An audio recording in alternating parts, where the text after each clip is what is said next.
नमस्कार दोस्तों, आज है 25 मार्च 2026 और आप देख रहे हैं आपका अपना चैनल मीडिया वेव्स। मैं हूं आपका होस्ट। सबसे पहले बात करते हैं मिडिल ईस्ट की, जहां ईरान, इजराइल और अमेरिका के बीच जारी टकराव अब 25वें दिन में पहुंच चुका है।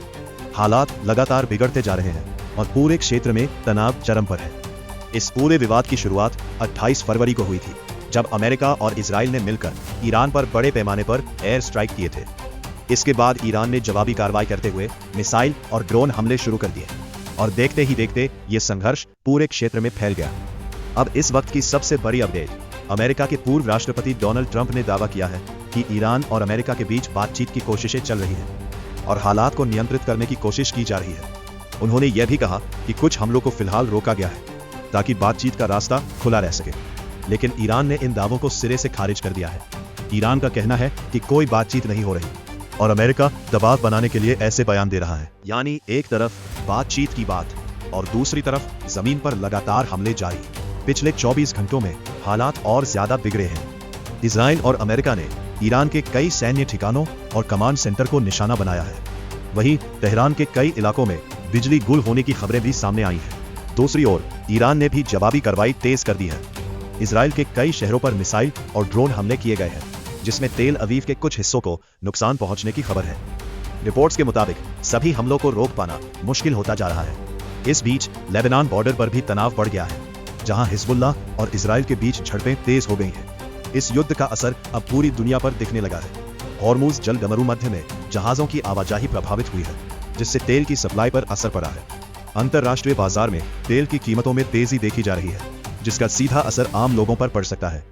भारत के लिए भी यह स्थिति चिंता बढ़ाने वाली है, क्योंकि भारत अपनी ऊर्जा जरूरतों के लिए इस क्षेत्र पर काफी हद तक निर्भर है। साथ ही खाड़ी देशों में रह रहे लाखों भारतीयों की सुरक्षा भी एक बड़ा मुद्दा बन सकती है। अगर नुकसान की बात करें तो अब तक हजारों लोगों की जान जा चुकी है और बड़ी संख्या में लोग घायल हुए हैं। दुनिया भर के देश शांति की अपील कर रहे हैं, लेकिन फिलहाल हालात सुधरते नजर नहीं आ रहे। अब सबसे बड़ा सवाल, क्या बातचीत से हल निकलेगा या ये संघर्ष और भयानक रूप ले सकता है? अब बात दिल्ली से आ रही एक संवेदनशील खबर की। पैसिव यूथनेसिया की अनुमति पाने वाले पहले भारतीय हरीश राणा का निधन हो गया है। बताया जा रहा है कि वे पिछले 13 साल से कोमा में थे और AIIMS में उनका इलाज चल रहा था। लंबे समय तक गंभीर हालत में रहने के बाद परिवार में कोर्ट से जीवन रक्षक उपकरण हटाने की अनुमति मांगी थी, जिसे कानूनी प्रक्रिया के बाद मंजूरी मिल गई थी। पैसिव यूथनेसिया का मतलब होता है ऐसा मरीज से जीवन रक्षक उपकरण हटाना जिसके ठीक होने की कोई उम्मीद न हो। हरीश राणा का मामला देश में एक बड़ी कानूनी और नैतिक बहस का विषय रहा है। फिलहाल उनके निधन के बाद परिवार में शोक का माहौल है। अब बात संसद की। प्रधानमंत्री नरेंद्र मोदी ने लोकसभा और राज्यसभा में वेस्ट एशिया के हालात को लेकर गहरी चिंता जताई है। उन्होंने भारत की ऊर्जा सुरक्षा, हॉर्मुज जलगमरू मध्य की स्थिति और विदेशों में रह रहे भारतीयों की सुरक्षा पर जोर दिया। बताया जा रहा है कि अमेरिका के पूर्व राष्ट्रपति डोनाल्ड ट्रंप ने भी प्रधानमंत्री मोदी से फोन पर बातचीत की, जिसमें इस पूरे संकट पर चर्चा हुई। भारत ने साफ तौर पर डी-एस्केलेशन और शांति की अपील की है। दिल्ली सरकार ने 1.23 लाख करोड़ रुपए का बजट पेश किया है। इस बजट में शिक्षा पर खास जोर दिया गया है और लड़कियों के लिए फ्री साइकिल और लैपटॉप जैसी बड़ी घोषणाएं की गई है। अब बात करते हैं क्रिकेट की दुनिया से जुड़ी बड़ी खबर की। इंडियन प्रीमियर लीग यानी IPL 2026 का आगाज 28 मार्च से होने जा रहा है। ओपनिंग मैच में defending champion royal Challengers Bangalore का मुकाबला सनराइजर्स हैदराबाद से होगा। यह मुकाबला बेंगलुरु के M चिन्नास्वामी स्टेडियम में खेला जाएगा, जो RCB का होम ग्राउंड है। इस बार RCB डिफेंडिंग चैंपियन है, जिसकी वजह से टीम पर दबाव भी काफी ज्यादा रहने वाला है। इसी बीच टीम के स्टार खिलाड़ी विराट कोहली ने खिलाड़ियों को मोटिवेट करते हुए कहा है, अब समय आ गया है पूरी तरह तैयार होने का। 1 मिनट भी बर्बाद मत करो, 120% देना होगा, क्योंकि अब मुकाबला और कठिन होने वाला है। हालांकि टीम को कुछ झटके भी लगे हैं। तेज गेंदबाज यश दयाल पूरे सीजन से बाहर हो गए हैं, जबकि जॉश हेजलवुड चोट से उबर रहे हैं।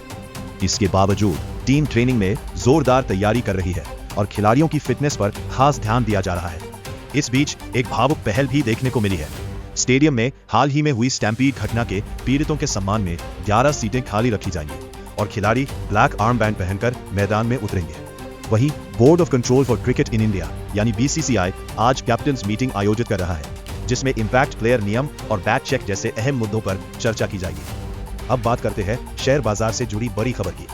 कल बाजार ने अच्छी क्लोजिंग दी, जिससे निवेशकों में सकारात्मक माहौल देखने को मिला। हालांकि आज के लिए विशेषज्ञों का मानना है कि बाजार का रुख सकारात्मक तो रह सकता है, लेकिन उतार चढ़ाव यानी वॉलेटिलिटी बनी रह सकती है।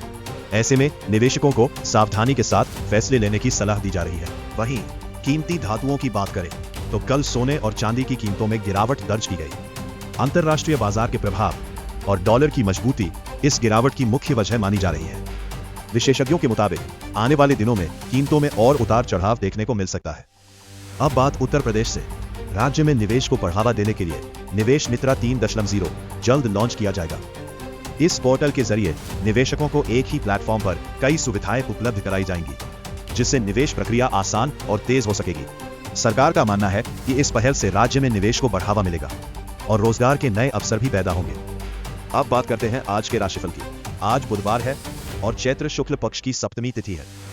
ज्योतिष के अनुसार बुधदेव के मार्गी होने से संचार और बौद्धिक कार्यों में स्पष्टता देखने को मिलेगी। वृषभ, कन्या और मकर राशि, इन राशियों के लिए आज का दिन बेहद शुभ रहने वाला है। आर्थिक लाभ के योग बन रहे हैं और निवेश या नई योजनाओं में सफलता मिल सकती है। कहा जा सकता है कि आज आप जिस काम में हाथ डालेंगे उसमें सफलता मिलने की संभावना काफी अधिक है।